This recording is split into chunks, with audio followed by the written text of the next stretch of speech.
Bonjour à tous, on se retrouve pour un nouvel épisode du podcast de Strange Stratégie. On va essayer d'aborder aujourd'hui un peu nos parcours personnels. On va essayer de revenir un petit peu sur nos débuts dans les sports de force et surtout comment on est arrivé au powerlifting parce qu'en fait, on parle souvent avec des athlètes de leur parcours, on parle souvent en fait avec nos athlètes de leur parcours respectif et essayer de comprendre un peu comment le power, ça vient souvent après une période un peu muscu ou comment ça peut répondre en fait à certains objectifs sportifs.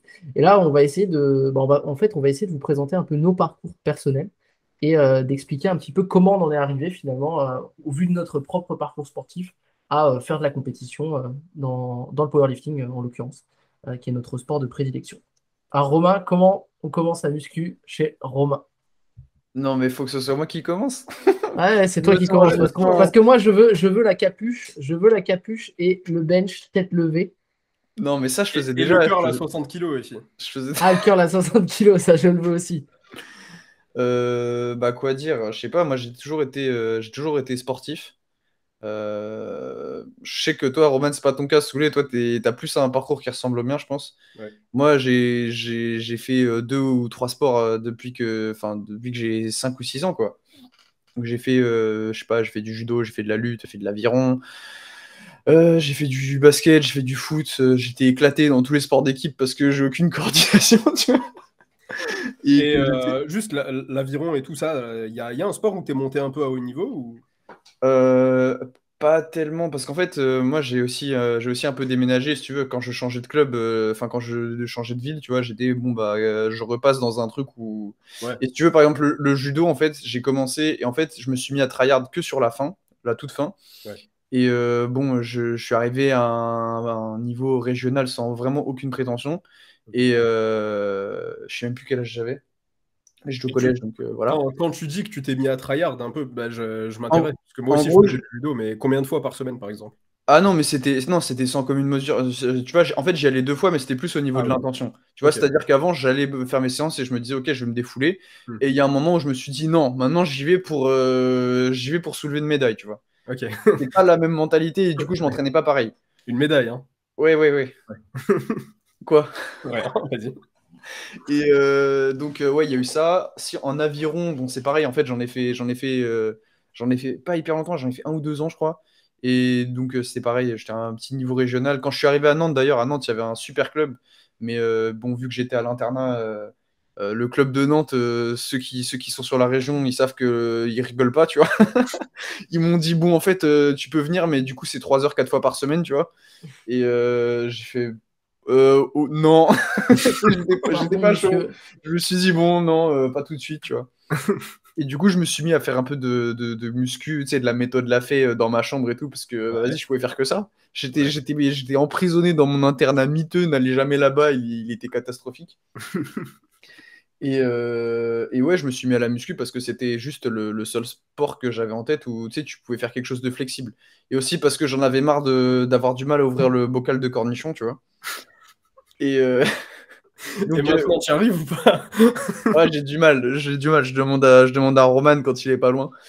Mais non, j'ai fait de la muscu classique et toujours drivé par cette émulation saine de vouloir mettre plus lourd que le copain et plus lourd que le mec de la salle au final, tu vois.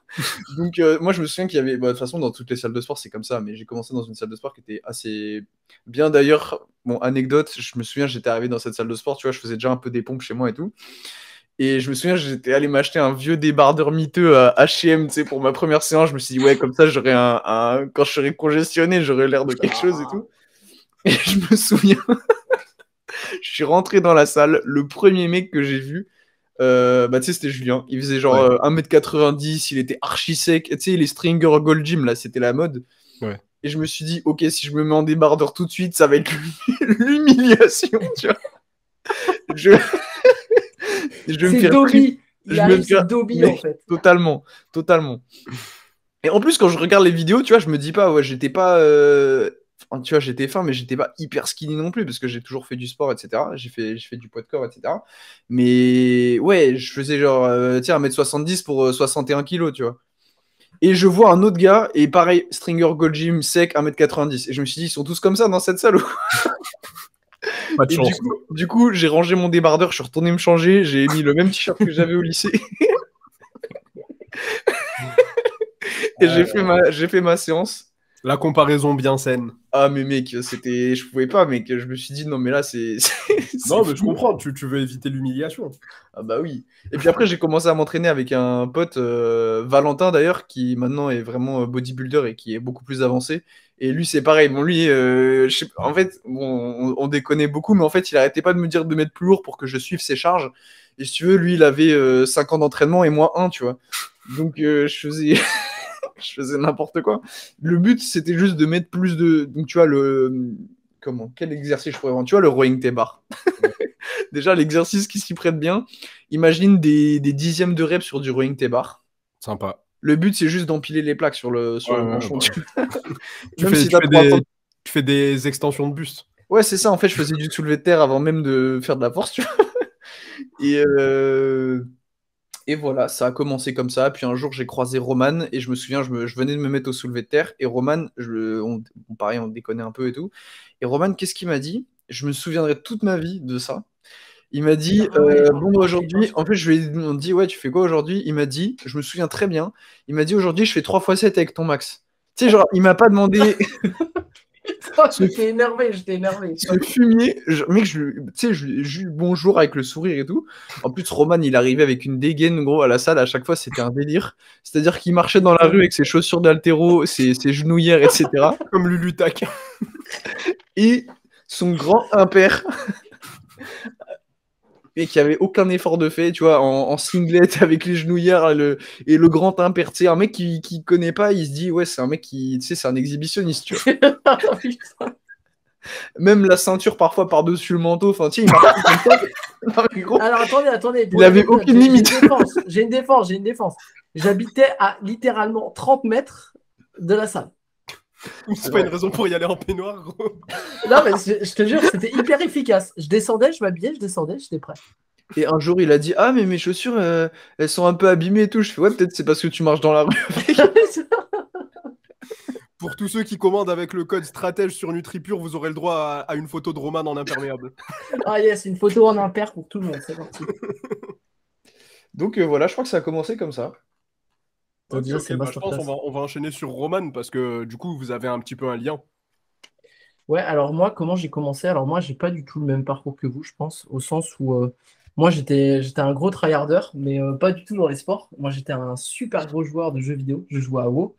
World of Warcraft. J'ai joué à très très gros niveau, genre à tel point que, en fait, à un moment donné, moi j'étais un bon élève scolairement, ça allait bien. Et la question s'est posée si j'allais pas faire genre du e-sport ou un truc comme ça. Parce que vraiment, j'étais devenu un no-life, on va pas se cacher. On va dire les termes, tu vois. Les douches, combien de fois par mois, Roman? Non, franchement, ça allait. Si tu veux, j'étais encore quelqu'un de civilisé. Heureusement, j'avais des parents, parce que sinon. Mais en fait, moi, vraiment, j'ai fait un peu de foot quand j'étais petit, mais vraiment sans plus. Et moi, c'est en arrivant à la fac où je me suis mis un peu à la salle de sport, un peu comme ça, en termes de passe-temps. Et j'ai fait, en fait, au début, j'ai vraiment fait de la muscu classique, vraiment pur muscu, quoi. Vraiment, moi, c'était vraiment au début de la fac, moi, je suivais Lucas Gouif à fond, Ouais. qu'on salue, et qui est vraiment, qui était un peu, c'était un des premiers à parler, voilà, de faire du superset, mettre de l'intensité, des choses comme ça. Et genre, je sais que j'ai explosé, quoi. Physiquement, j'ai pris, pour donner un exemple, j'ai pris 26 kilos, je crois, en 2 ans. Mais genre, je suis passé voilà, genre, une feuille de papier, quoi, je pense que c'était mon prime en termes de physique, parce que je focusais que ça, quoi. Donc, je spammais les élévations latérales. Et en fait, je faisais pas du tout de bench. En fait, j'ai commencé le bench hyper tard. Genre, j'ai commencé le bench au bout de 4 ans de muscu, quelque chose comme ça. Je faisais full press, pec et tout. Non, mais en fait, c'était un exercice, c'était toujours pris, en fait, si tu veux. C'était un truc Ouais. toujours pris. Donc, moi, j'avais pas envie d'en faire. Par contre, j'ai fait du squat très vite. Et en fait, c'est un mouvement sur lequel je me suis senti très bien, très vite. Très vite. Et au soulevé de terre aussi, je me sentais pas trop mal. Et en fait, au bout d'un moment, en fait, ça me saoulait en fait les entraînements. Et je me suis dit, je vais tenter de faire un peu de power. Et la première prog que j'ai suivie, c'était celle de Candito. J'ai fait Le Six Weeks. le Candito Six Weeks. Celui-là, je l'ai poncé. Et en fait, c'est comme ça que j'ai commencé vraiment un peu le power. Parce qu'en fait, les entraînements de muscu classique, ça me faisait. En fait, ça m'ennuyait. C'est-à-dire que tu vois, je faisais pas des extensions triceps, superset, élévation latérale. Je me disais, mais en fait, je suis là pendant 1 heure, mais qu'est-ce que je fais, quoi? Et j'avais vraiment aucun plaisir à faire ça. Et voilà, c'est comme ça que j'ai commencé en fait la FA. J'ai switché, je me suis entraîné pendant longtemps enfin longtemps, pendant plus d'1 année avec un pote qui lui aussi, qui faisait déjà de la FA.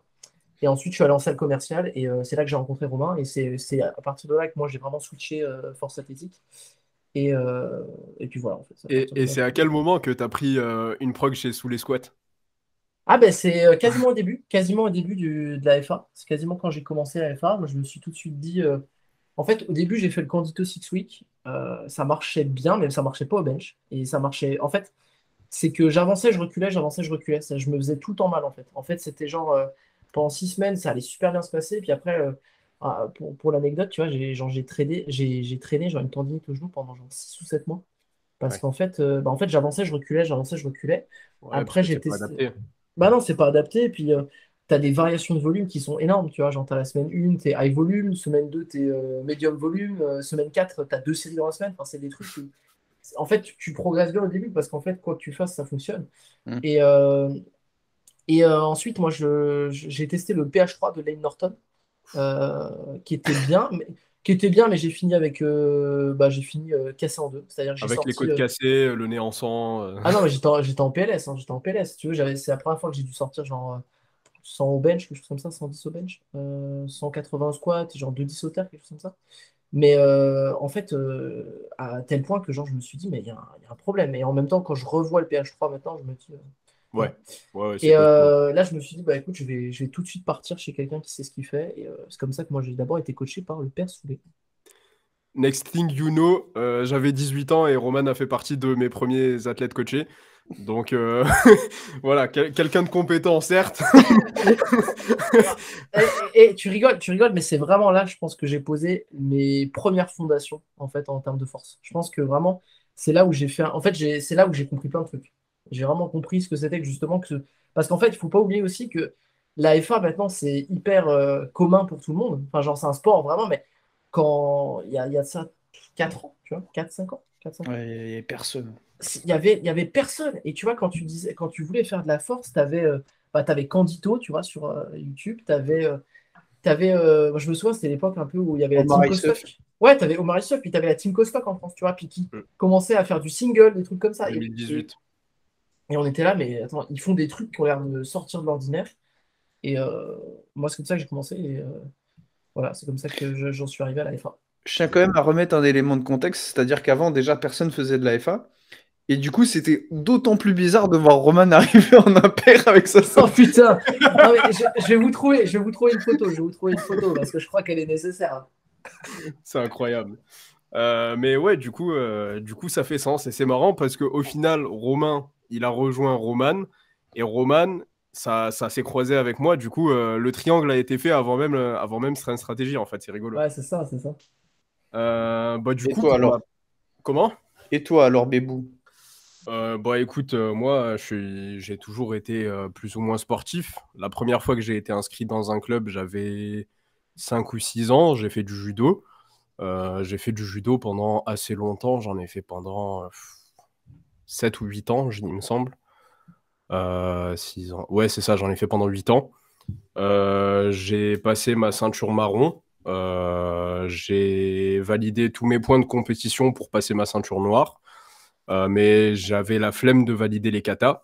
Parce que j'assimilais ça un petit peu à de la danse et j'avais pas envie d'apprendre les katas et tout. Moi, je vois totalement ce que tu veux dire. Moi, Voilà. j'en étais pas là encore, mais tu sais, je commençais à voir les cas. Moi, je me suis arrêté ceinture verte ou bleue, je Ouais. sais plus.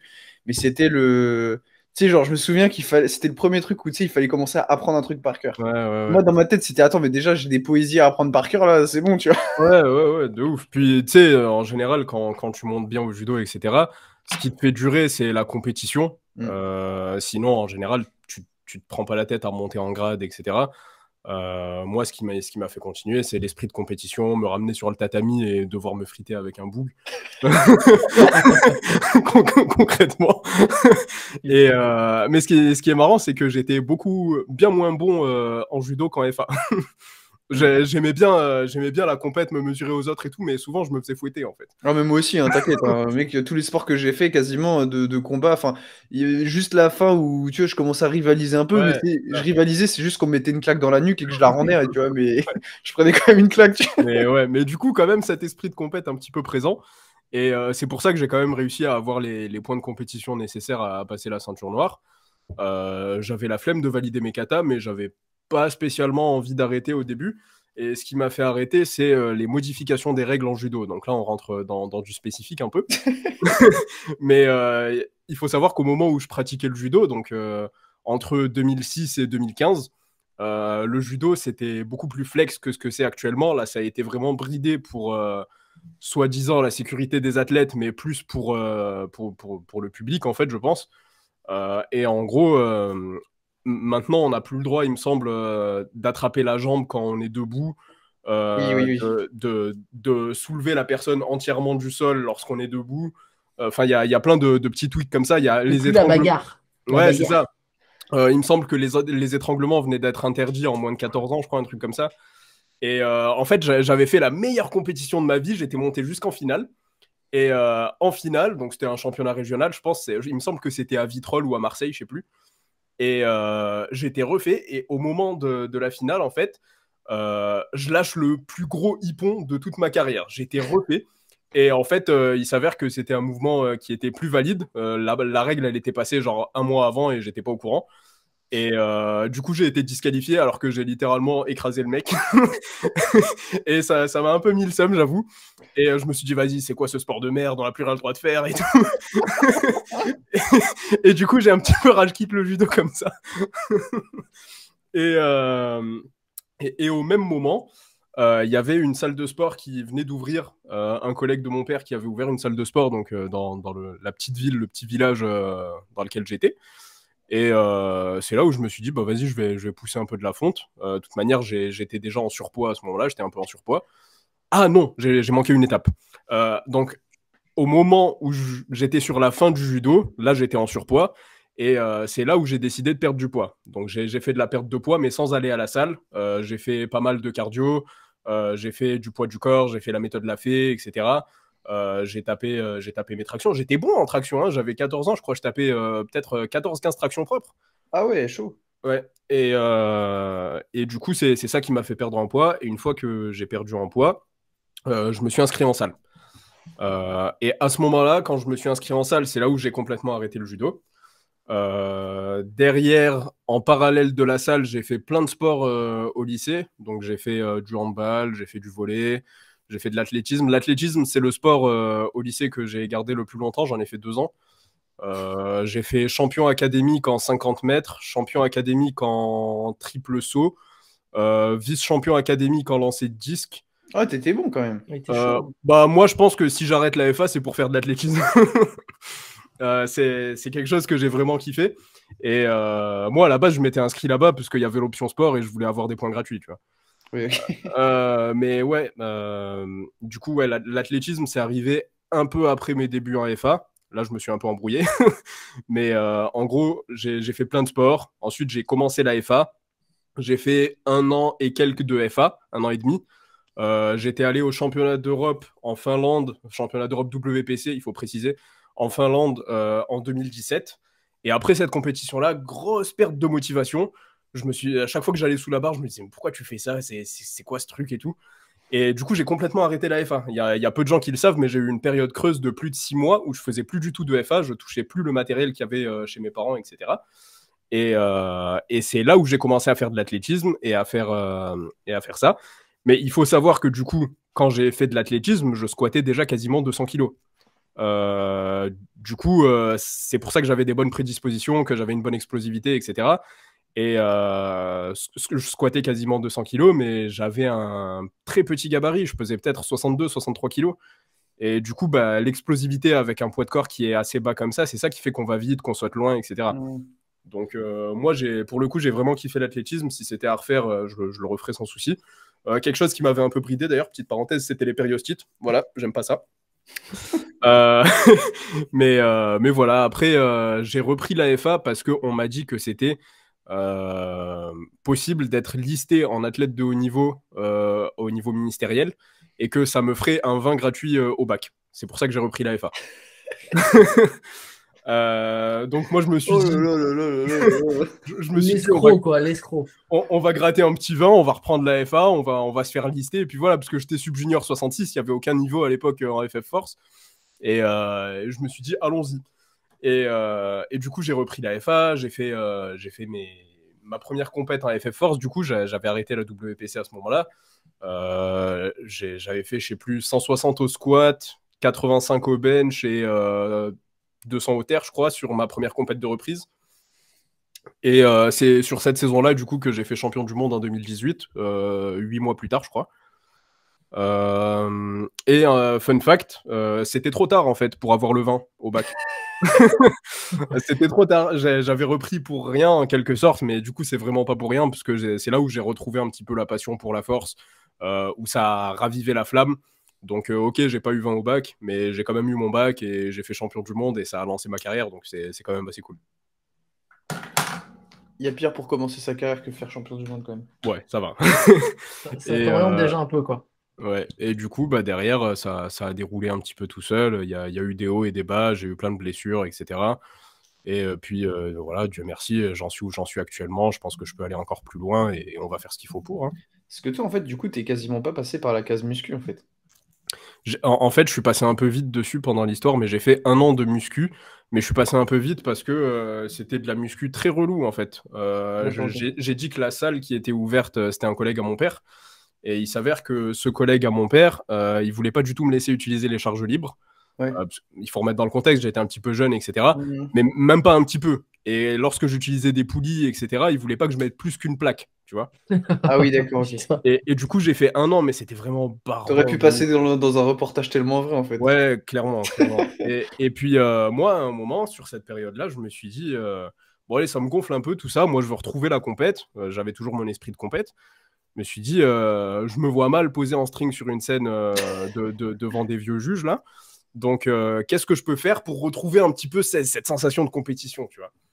Et j'ai réfléchi, et puis en même temps que je réfléchissais, j'étais un petit peu sur le forum jeuxvideo.com musculation et nutrition. Et du coup, sur ce forum-là, il y avait un topic spécialement pour le powerlifting. Déjà à l'époque, ils étaient un petit peu en avance, tu vois.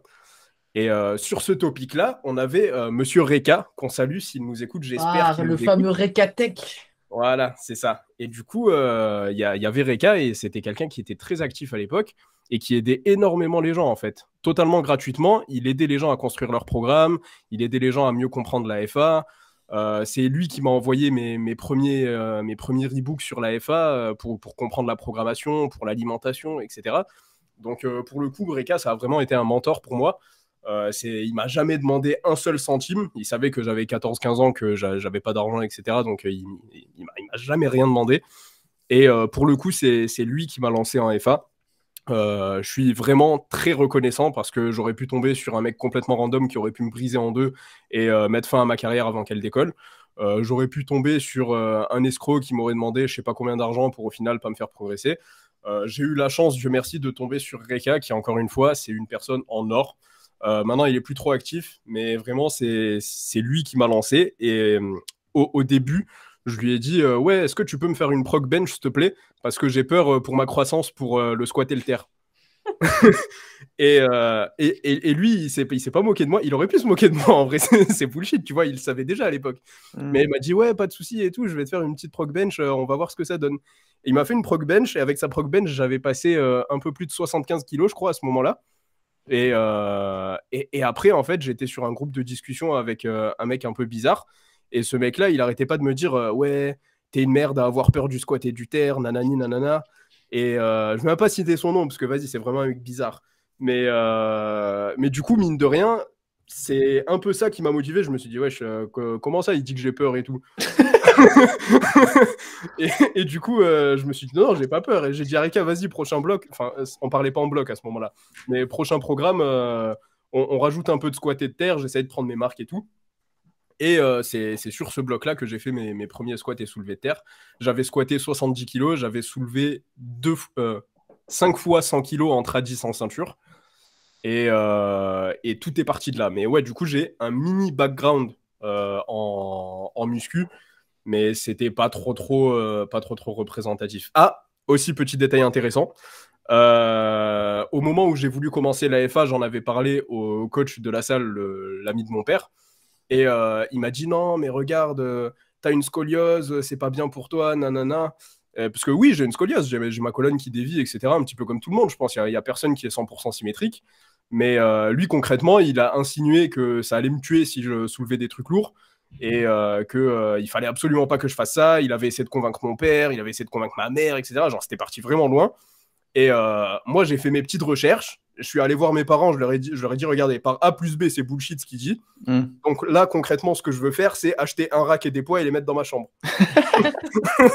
Et du coup, à ce moment-là, j'avais vraiment le combo d'Omios, là, avec la Smith Machine, avec tout ça, c'était dans ma chambre. J'avais plus aucune place, j'avais la Smith Machine, mon bureau dans un coin derrière qui servait à rien. C'était la maison de Gundil. Vraiment. Et ça me rend un peu nostalgique de repenser à tout ça. Mais ouais, c'est comme ça que j'ai débuté et c'est comme ça que j'ai fini par péter le parquet de ma chambre et déménager dans le garage. Oh yes.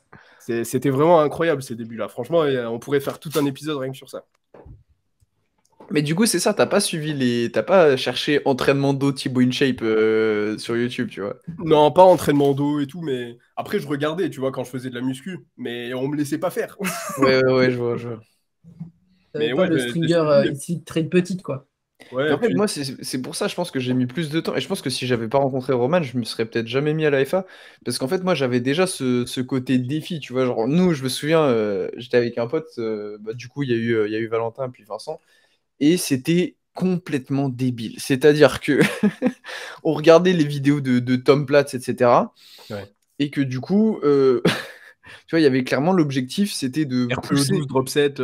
Ouais, vraiment. Mais en plus, le truc, c'est que c'était même pas le but, c'est d'aller à l'échec ou quoi. Ouais. C'était le but, c'est de convaincre ton pote que t'es capable d'aller plus loin que lui, tu vois. C'est là où vraiment ça part en cacahuète. C'était débile. Parce qu'en plus, lui, il avait ses ménisques, enfin, d'ailleurs, toujours, hein, il a ses ménisques qui sont éclatés et tout, parce qu'il s'est explosé les genoux au skate, il est tombé je sais pas combien de fois dessus, etc. Je fais souvent ça. Et on se disait, c'est pas grave, en ajoutant du poids, ça va se réparer. C'est ça la mentalité.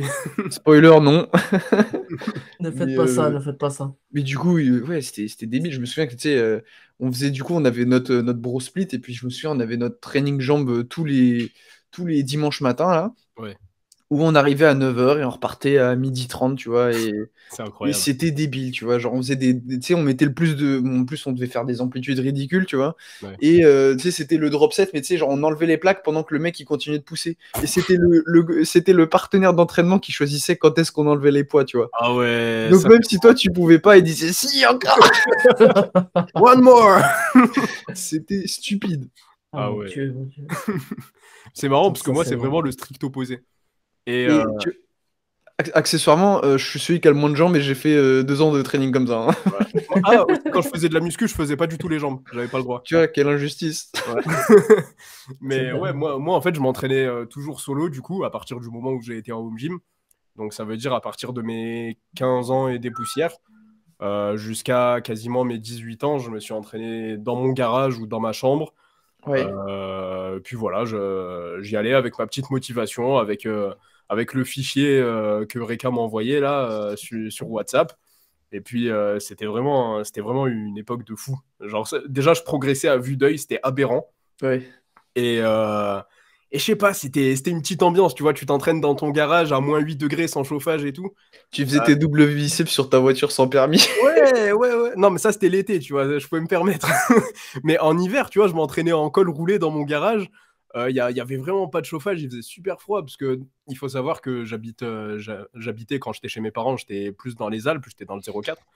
Et il faisait super froid. Mais je sais pas pourquoi, je kiffais quand même de ouf. Il faisait moins 10, j'attrapais la barre, mes mains, elles brûlaient littéralement. Et un truc très marrant aussi, c'est que vu que je m'entraînais dans des températures très très basses comme ça, Après, j'ai commencé à monter en charge, etc. Mais la température restait basse. Et j'avais une barre qui était un petit peu bon marché. Je l'avais achetée sur le Bon Coin, mais c'était quand même une barre diamètre olympique et tout, tu vois. Et sur un soulevé de terre à 175 kilos, j'avais drop la barre sur le sol et le manchon a pété, tellement il faisait froid. Ah ouais. Le manchon a pété, j'ai dû me racheter une barre. Ah, c'est chaud ça. C'est incroyable. Quelle époque, quelle époque. Ouais, En plus, tu l'as toujours le bien, manchon chez tes parents, non? Ouais, bah, je l'ai custom avec les années. Parce que Ouais. même quand j'ai déménagé pour les études, etc., j'ai continué à acheter du matos. Là, si tu regardes, j'ai une paire de 50 kilos calibrée. J'ai une bonne power bar Strange Shop. La cage, c'est la même par contre. La cage, c'est la même, c'est la OG. Mais ouais, aussi, c'était marrant parce qu'au début, j'avais pas de dalle pour amortir le sol. Et j'ai complètement pété le béton du garage. Ensuite, j'ai demandé à mon père si on pouvait choper des dalles amortissantes sans lui dire que j'avais explosé le sol. Et il s'en est rendu compte bien après. Mais ouais, c'était vraiment une époque incroyable. Et puis, parfois, je regarde un peu en arrière, je me dis, le chemin parcouru, c'est beau quand même. Ouais, c'est ouf. C'est ouf, c'est ouf. Et c'est amusant de regarder les vieilles vidéos comme ça et de regarder un peu justement. En fait, que ça marchait aussi, tu vois. C'est genre, tu te posais pas les questions, tu le faisais, mais tu sais, c'était ça qui était drôle, je pense aussi. Ouais, on est tous passés par des phases de zinzin, je pense. Hein. Moi, ma phase la plus zinzin, c'était pendant la préparation pour les championnats du monde en 2018. Je squattais tous les jours. Je faisais vraiment squat 7 jours sur 7. Après, je faisais un petit peu varier l'intensité. Mais j'avais peut-être 4 ou 5 gros squats lourds dans la semaine avec 2 squats de récup. Et je faisais ça en plein été et en plein ramadan. Et parfois, je m'entraînais le matin en me levant avant d'aller en cours. Parfois, je m'entraînais le soir à 1h du matin. Parfois, je m'entraînais à 4h avant de manger le matin. Enfin, j'avais vraiment une phase où j'étais complètement zinzin. Ça s'est vu après sur mes performances parce que j'ai validé qu'un seul squat au championnat du monde. Puis après, je me suis blessé.